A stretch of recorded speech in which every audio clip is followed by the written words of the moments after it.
President in Africa to bolster US-Africa ties.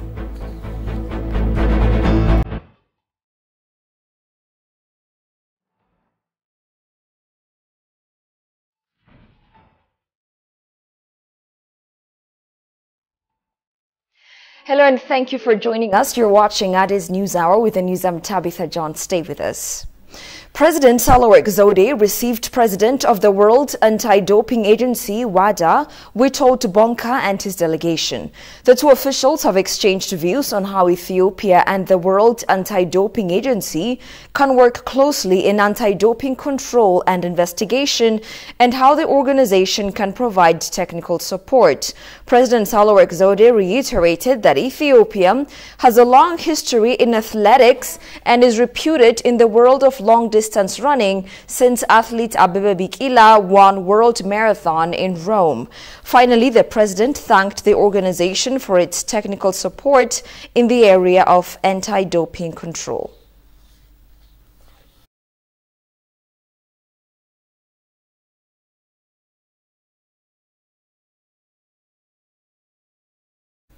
Ethiopian Ambassador Extraordinary and Plenipotentiary to the People's Republic of China, Tefera Derbo, held discussions with Chinese Special Envoy to the Horn of Africa, Xue Bing. In their discussion, the two raised the ways to enhance bilateral cooperation and the progress in relation to the Horn of Africa initiative. The embassy has stated, according to Ethiopian Embassy in Beijing. It added that both sides underlined the need to work closely in implementation of Action Plan of the Horn of Africa initiative. It is to be recalled that Ethiopia has taken over the rotating chairmanship of the Horn of Africa initiative at the handover ceremony from Professor Njuguna Ndugu, Cabinet Secretary and National Treasury of Kenya, in a virtual ceremony at the Ethiopian Embassy in Kenya. Ahmed Shide, Finance Minister of Ethiopia, assumes chairmanship of the Horn of Africa initiative from Kenya.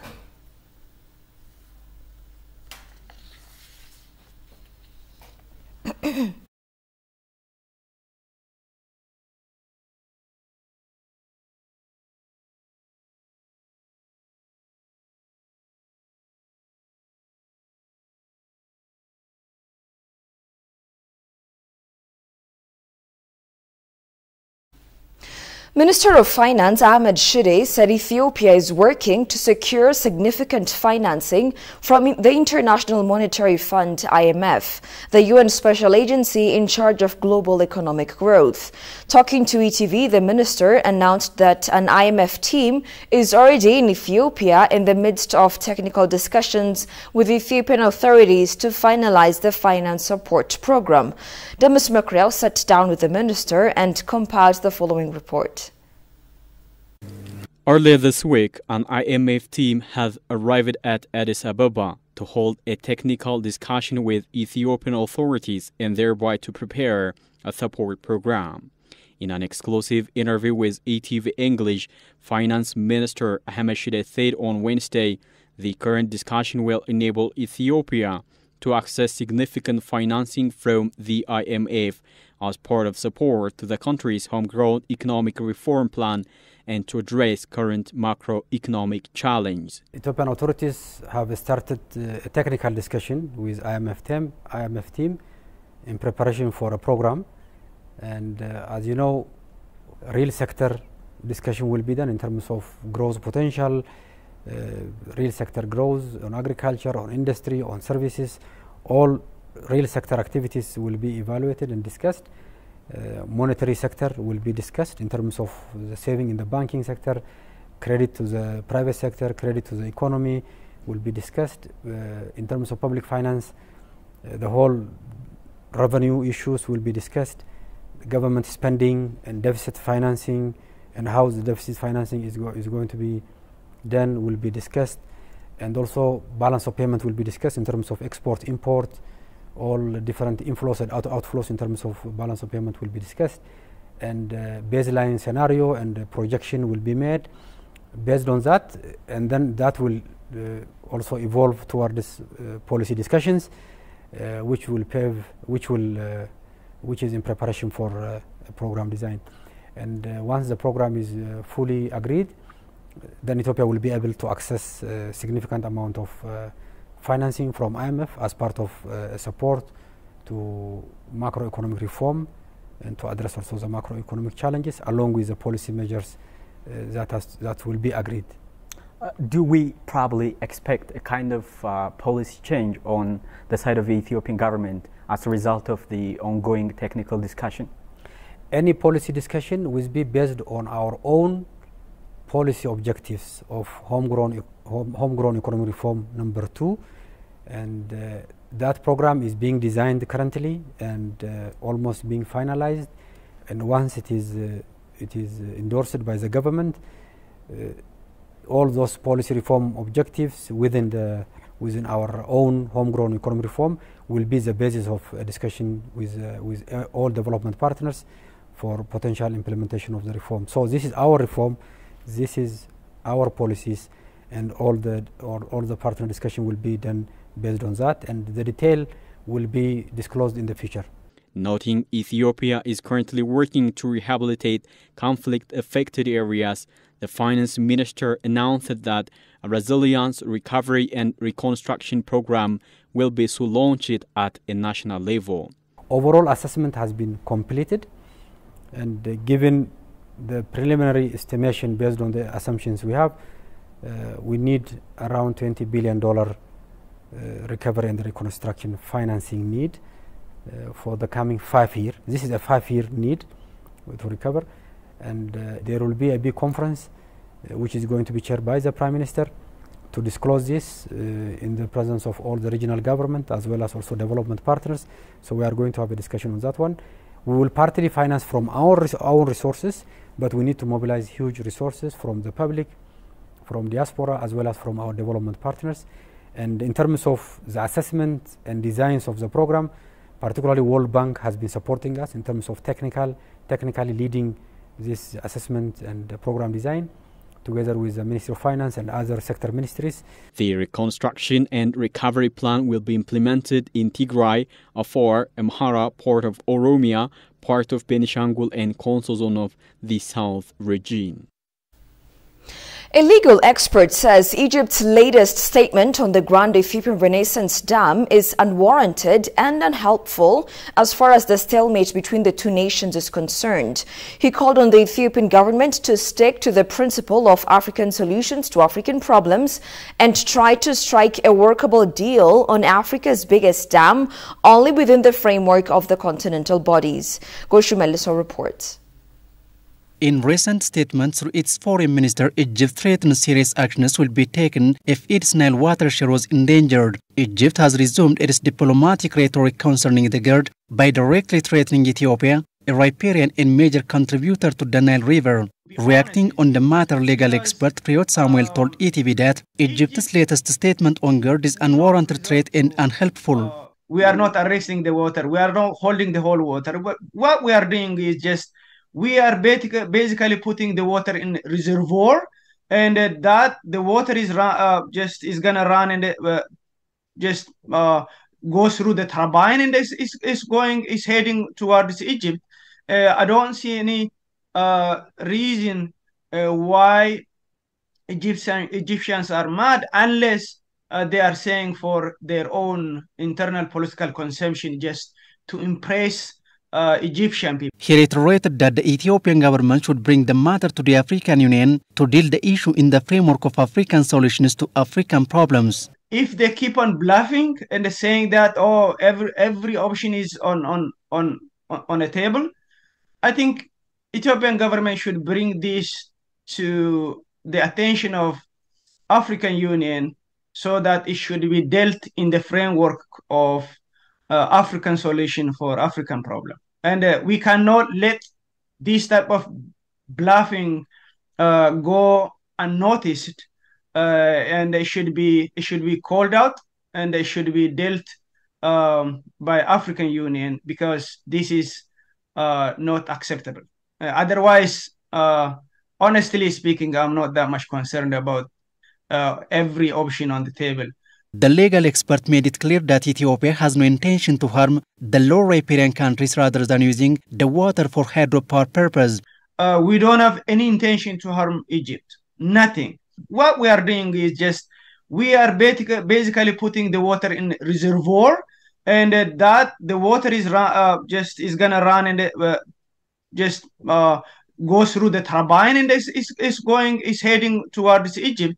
Unless Egypt is provocative in bluffing it has enough water, Ethiopia has not harmed other downstream countries so far, the legal expert noted.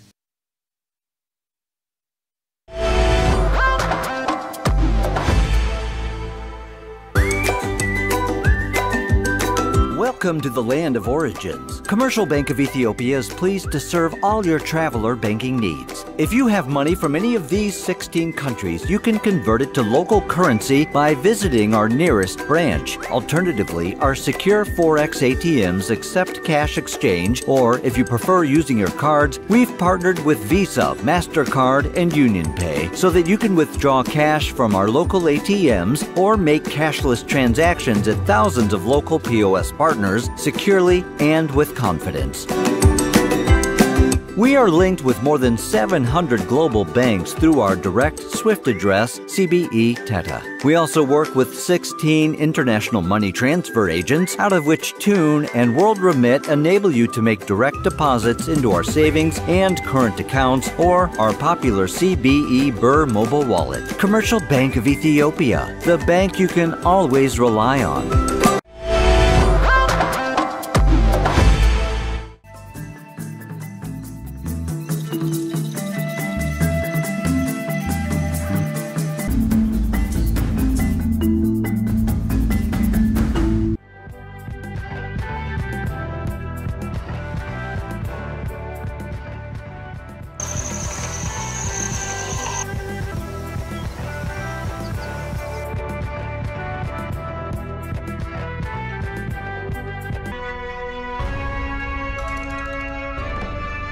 አዎ ያው ብዙ ጊዜ ማዘ አልተጎበኘም አልተዋወቀም ማለት ይቻላል።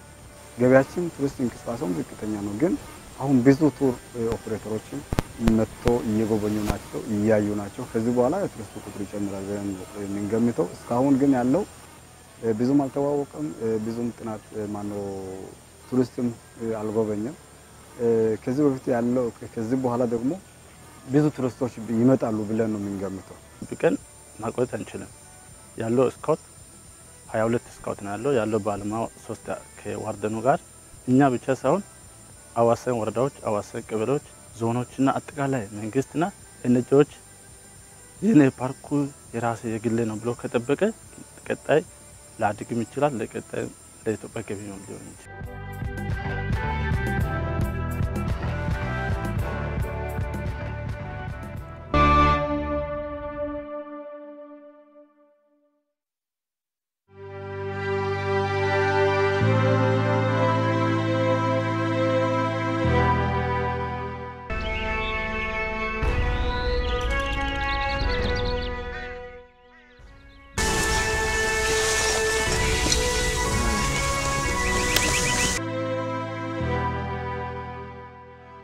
የፍሎሃ እንግዲህ በማዘ ብሔራዊ ፓርክ ከሚገኙ መስህቦች አንዱ ተፈጥሮ መስህብ ነው። የሚገኝበት ያው ማዘ ብሔራዊ ፓርክ አካል ሆኖ በካምባ ወረዳ በኩል በአሰር ቀበሌ በኩል ነው ያለው። ያው ፍሎሃው የተፈጥሮ ነው። እዛ ጋር ያያችሁት ገንዳ የመጀመሪያው ትልቁ ነው።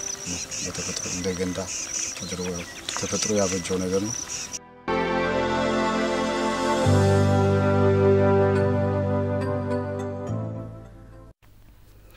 The Ministry of Foreign Affairs said Ethiopia and Latvia have agreed to cooperate in several key bilateral and multilateral areas. Director General of Europe and American Affairs, Ambassador Eshete Tilahun, held political consultation with the Undersecretary of State, Political Director at the Latvian Ministry of Foreign Affairs, Andrzej Vilumsons, on ways of enhancing cooperation at bilateral and multilateral venues. During the deliberations, Ambassador Eshete briefed Skrift Willumsson on current affairs, including the ongoing peace process and the Grand Ethiopian Renaissance Dam. He said Latvia plays an important role in the European Union as well as the Baltic Sea region, stressing the need for Ethiopia and Latvia to work closely to elevate their relations. The consultation was concluded with the two sides agreeing to cooperate in key bilateral areas such as air service, agriculture, education, ICT, tourism, and water resource management.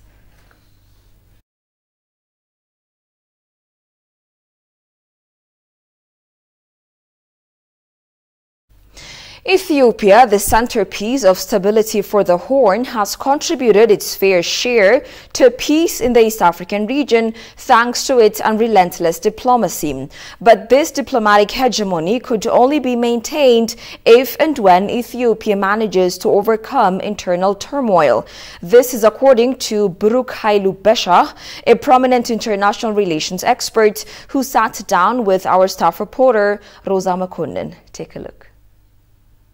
Most parts of the Horn of Africa of armed conflict and instability today are concentrated near border areas, posing a major risk of spillover, featuring powerful cross-border drivers, interests and actors. Ethiopia is rightly considered an important regional security partner and a global war on terror. In fact, in the region itself, no country doubts Ethiopia's leading role and competition for hegemony in the Horn of Africa. Sitting down to reflect on the matter, Buruk Hailu Besha, a former diplomat and now an advisor with the Africa Leadership Excellence Academy, told ETV that Ethiopia's foreign policy anchored on constructive engagement has paid dividends. While maintaining amicable ties with the Horn of African nations, Ethiopia has always prioritized non-interference in the internal affairs of these nations while expecting the same from them. This stance has helped it become a beacon of stability. Another important aspect in this has been Ethiopia's role in the formation and consolidation of the IGAD. international law አንዱ ይሄን መንግስት በእነሱ ውስጣዊ ፖለቲካ ሁኔታ ውስጥ አለመግባት እነሱም እንዳይገቡ ማድረግ Hailu also stated that Ethiopia's involvement in resolving the peace and security concerns of the neighboring nations was based on limits enforced by international law. ለማደግ መተሳሰርን ይጠይቃል.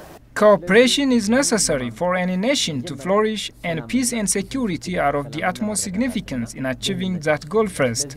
Ethiopia excelled in those qualities, in fact going to the extent of doing all the midwifery for peace to reign supreme in Sudan and South Sudan.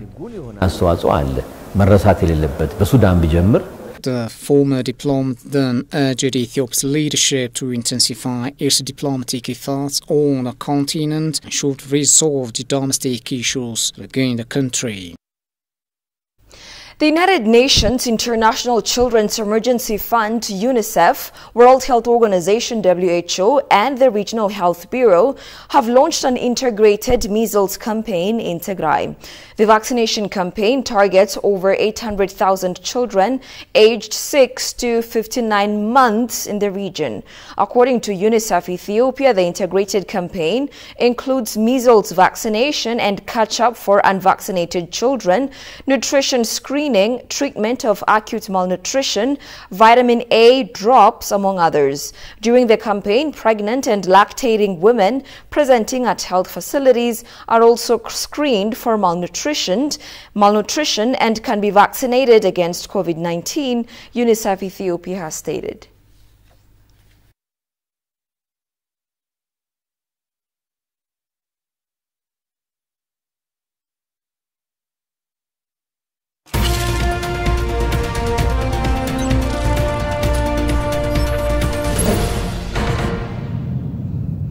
Ethiopia expressed its ambition to connect Africa and Europe through energy connectivity, as the country is ideal for multi-source power generation. State Minister for Water and Energy Sultan Weli disclosed this on a high-level public-private dialogue on private sector investment in electricity and infrastructure development in Africa, held in United Nations Economic Commission for Africa premises.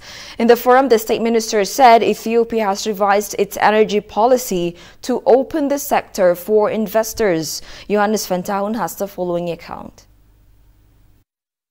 According to the World Bank, many countries have adapted their energy policies and laws to encourage investment in renewable energy sources. They are also looking to different financing, legal and commercial frameworks, including public-private partnership to leverage private capital and expertise to support the development of renewable energy projects. State Minister of Water and Energy Sultan Wali said Ethiopia has made policy reforms to meet the energy demand in the country and the region through public-private cooperation, as the country has favorable conditions for renewable energy production. According to the State Minister, Ethiopia's power generation capacity is far below its potential because of the policy it had been following over the past 28 years. Ethiopia is actually endued with a variety of renewable energy resources. Mainly to mention about the hydropower potential, we do have about 45 gigawatts of untouched potential almost. With regard to geothermal potential, we have 10 gigawatts along the whole Rift Valley of Ethiopia down to the near Kenya. And when it comes to the wind potential, we do have, even though wind potential varies from time to time, we do have on average from 100 to 130 gigawatts. Likewise, our solar energy capacity is 5.5 kilowatt hour per meter square per day, which means a very massive energy potential. Having all these potentials, however, our generation capacity so far has remained below 5 gigawatts, or is nearly about 5 gigawatts. The question is now, why this happens? It's controversies. While we have a great potential, however, our generation capacity is low than we actually planned. The main reason is because of the policy we have been following before. For over the last 28 years, my country has been following the energy policy, which was totally wrong, which doesn't allow private sector to come and invest in Ethiopia. Therefore, our generation capacity remained far below the capacity we have. The role of favorable policy and regulatory frameworks in crowding private investment is widely recognized. In the African context, however, policy and regulatory frameworks are still perceived by investors as a major barriers and a deterrent to entering African markets. We, as investors, are looking for a clear, transparent, and stable regulatory framework.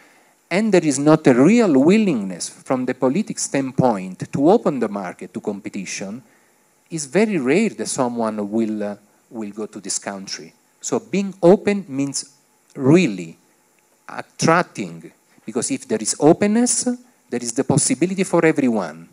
Following, I can attract, and in order to attract, I have to have these simply stable and transparency rules. Regarding attracting the private sector to invest in Ethiopia, in the energy sector, Ethiopia has revised its energy policy according to the State Minister. We revised our energy policy that allows the private sector to come and invest in Ethiopia. Even we do have a potential to generate hydropower, green hydrogen and green ammonia as well. And it's an ideal place because of our geographical location. We can export power to the rest part of the world as well, to Europe, through different interconnections. As I've said before, we are already interconnected with Kenya, Djibouti, Sudan. Somalia is also asking us these days. We have already signed a memorandum of understanding with South Sudan and Somaliland. Therefore, this all shows that we are very ambitious to carry out power interconnection. African Union's Agenda 2063 articulates the importance to develop Africa's infrastructure and bridging the energy accessibility gap to match it towards the socio-economic transformation in the continent.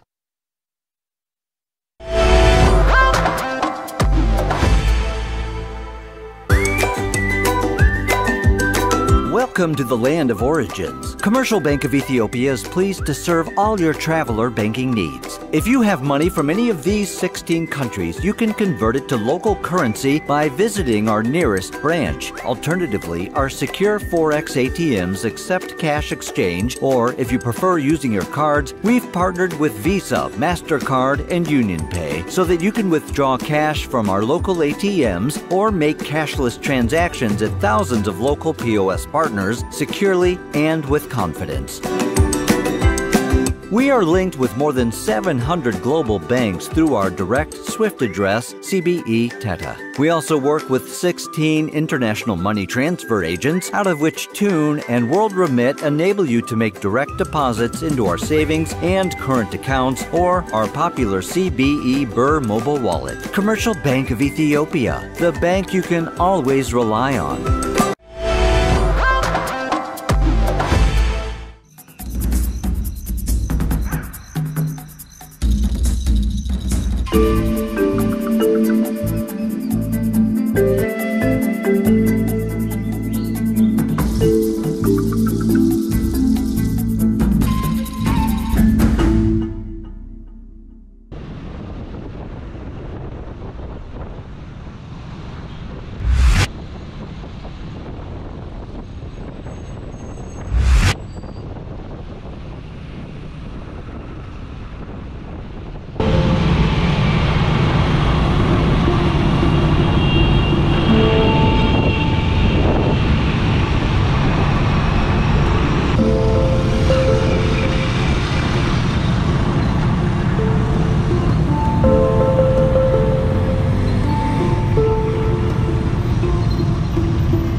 And finally, U.S. Vice President Kamala Harris is in Africa this week for a three-country official visit, which focuses on economic development and security concerns in the continent.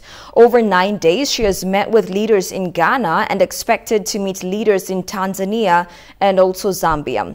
Her travel follows other high-level trips to the continent by U.S. officials as pressure to counter Chinese influence in the region grows, and it is also high time and strategic significance in the continent. Tigis Sarnisa has the following story from PBS NewsHour. Recently, the number of superpower officials visiting Africa is increasing from time to time. As part of this move, the first black female vice president official visit has deep political and personal meaning. Kamala Harris placing flowers in a women's dungeon at the Cape Coast Castle in Ghana, and walking through the door of no return, where millions of Africans were forced in chain on top of ships bound out of Africa. Speaking off script about the brutality of slavery, Harris challenged growing efforts back home to censor black history. So being here was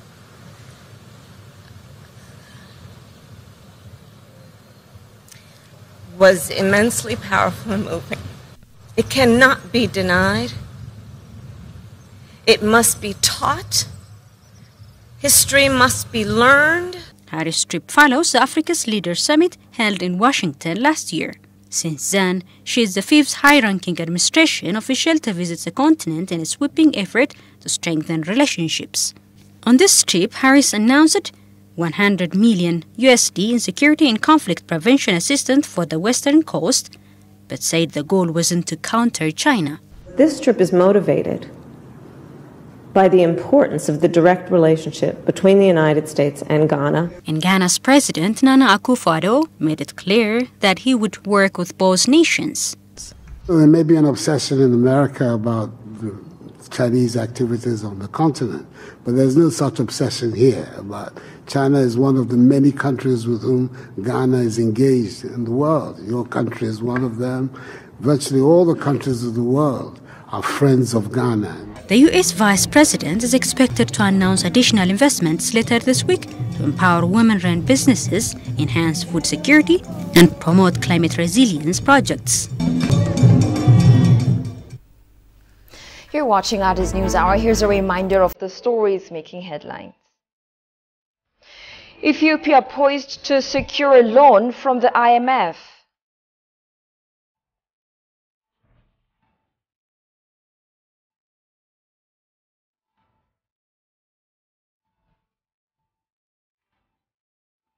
And U.S. Vice President in Africa to bolster U.S.-Africa ties. And that's all we had for now. I'm Tabitha John. Many thanks for watching. Have a good night and take care.